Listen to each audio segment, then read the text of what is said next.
Make AAC magic in 2025 with the AAC Literacy Planner. This month, we are reading the book, Do You Speak Fish?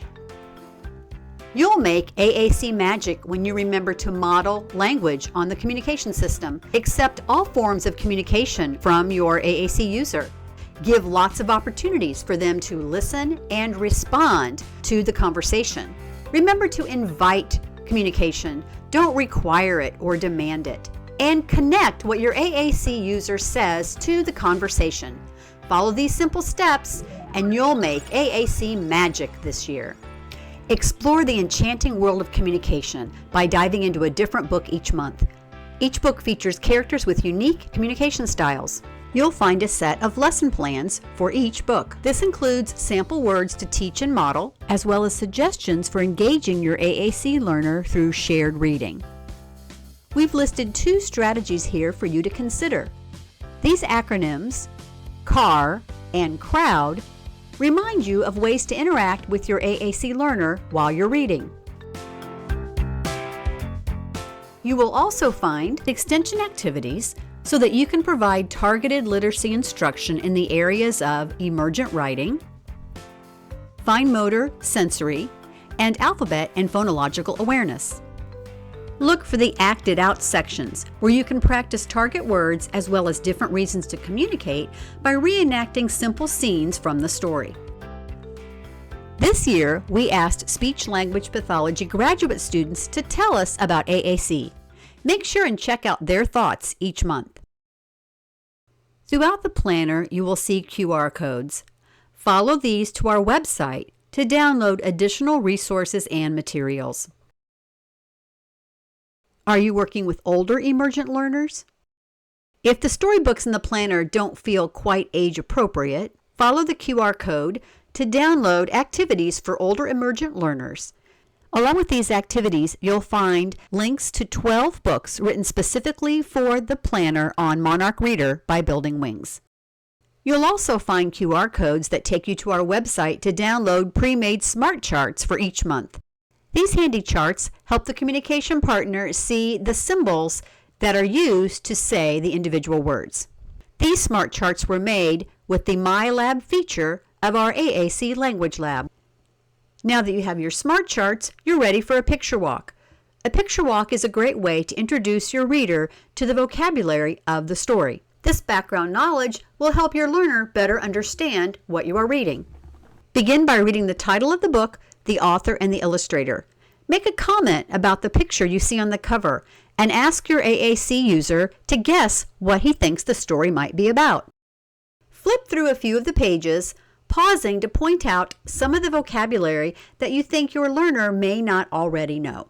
You may model target words or just focus on the pictures in the story. You don't need to go through every page.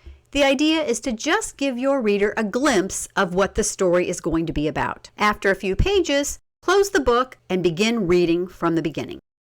Our story this month is called Do You Speak Fish? It was written by DJ Corchin and illustrated by Dan Dougherty. Our target words this month are hello, boy, said, not, understand, yell, fish, and idea. Pause the video anytime to teach and model these words as you're reading. Let's take a picture walk through this month's story. What do you see on the cover? I see a boy waving. I wonder who he's waving to. Oh, he's waving to a fish. And the story is called Do You Speak Fish? What do you think this story will be about? Let's take a picture walk and learn more. The boy is waving to the fish. I wonder what he's saying.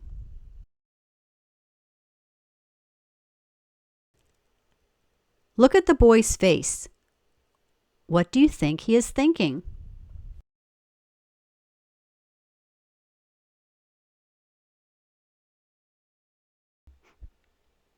Now he's waving at a lion.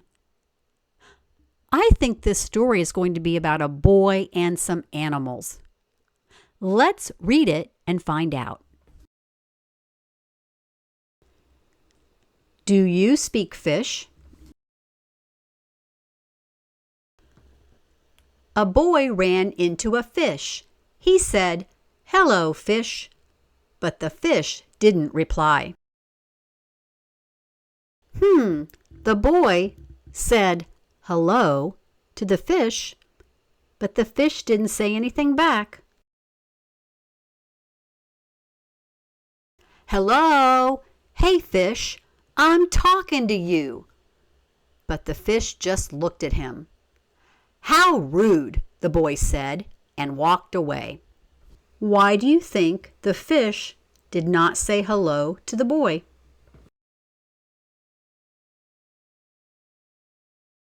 The boy ran into a lion.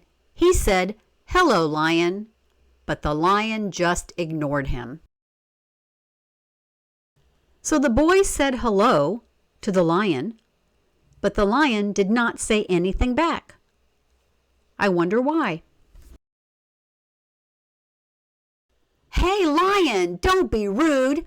I'm talking to you," the boy screamed. So the boy decided to yell at the lion. Look at the lion's face. What do you think will happen next?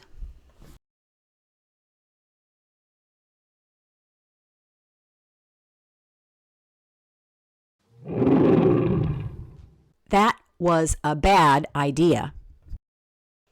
Yikes! I think the boy is not sticking around to talk to the lion. I think he thinks this was a bad idea. What would you do if a lion roared at you? The boy ran into a bee. He said, "Hello, bee." The bee didn't say anything. Uh-oh, do you think the boy will yell at the bee?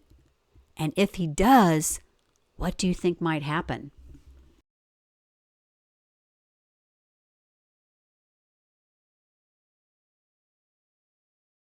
The boy threw his hands in the air and yelled, "What's your problem, bee?"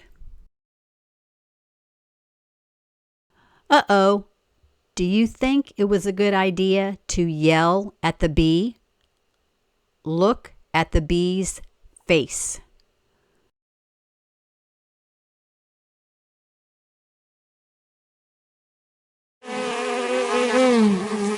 That was a bad idea, too. I bet the boy is thinking, I should not have yelled. That was a bad idea.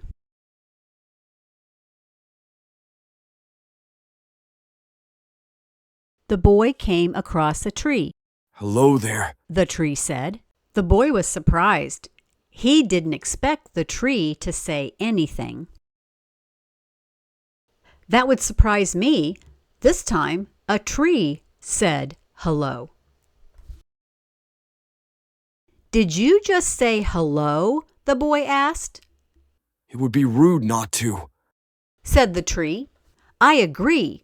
This fish I talked to was very rude. She just ignored me." "Well, do you speak fish?" the tree asked. "Why would I speak fish? I'm a kid." "Why would the fish speak kid? She's a fish," the tree said. "Everyone should speak kid. That's the way it is." "Not for a fish," the tree explained. That's crazy. A tree that's talking, and the boy could understand what the tree said. Interesting, though, because the boy thought all the animals should be able to talk to him in his language. And the tree is explaining that they don't necessarily understand the same words the boy uses.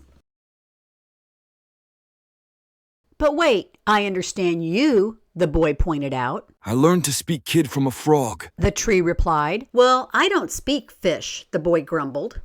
"I can teach you." The tree offered. "You speak fish, too?"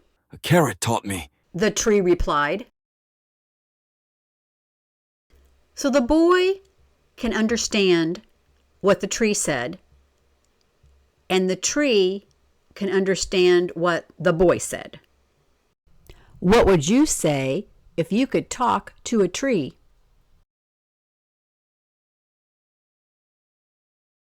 The tree has a funny face. I wonder what the boy is thinking. I'm with you on this, boy. I don't understand that either.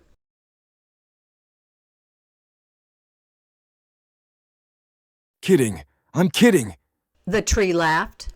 Everyone knows carrots can't talk.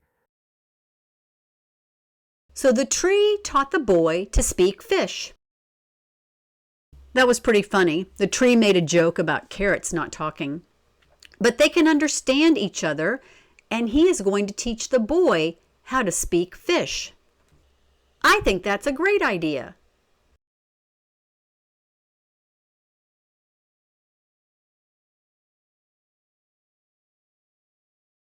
The boy went back to the fish and said, "Hello, fish," except this time it sounded more like blurp, blip, blurp, blurp. This time the boy did not yell. He learned to speak fish. What do you think the fish will say to him? The fish smiled and said, "Blurp, blip, blurp." Suddenly the fish didn't seem so rude. "Well, thank you. It is a nice day out," the boy replied back. "Blurp, blurp. So long." Since the boy learned how to speak fish, they had a nice conversation. The boy went back to the lion. "Rawr, growl, grrr." The lion looked at him, confused. What do you think the lion is thinking?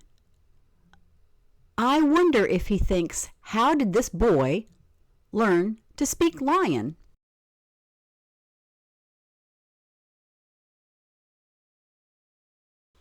Then he burst out laughing so hard that he fell backwards with his legs in the air. The boy looked puzzled. He wasn't sure if what he said came out right.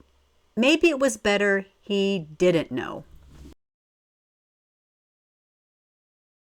The boy does not understand why the lion is laughing. Do you? The boy was feeling a little embarrassed when he ran into the bee again. "Hello," the bee suddenly said. Stunned, the boy replied, hello. You speak kid?" "A little bit. A fish just taught me. She said a boy was kind enough to learn fish, so she thought she should try to learn to speak kid. A tree taught her." That made the boy happy.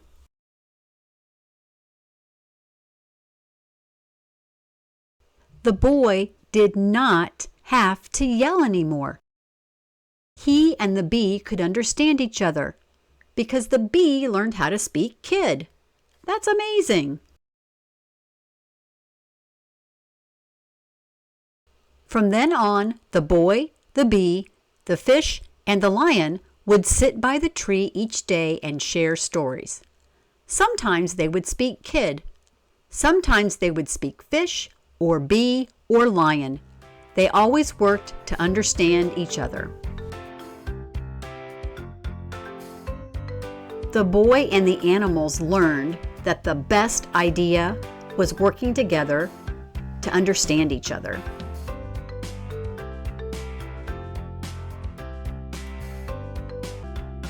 And their world got a whole lot bigger.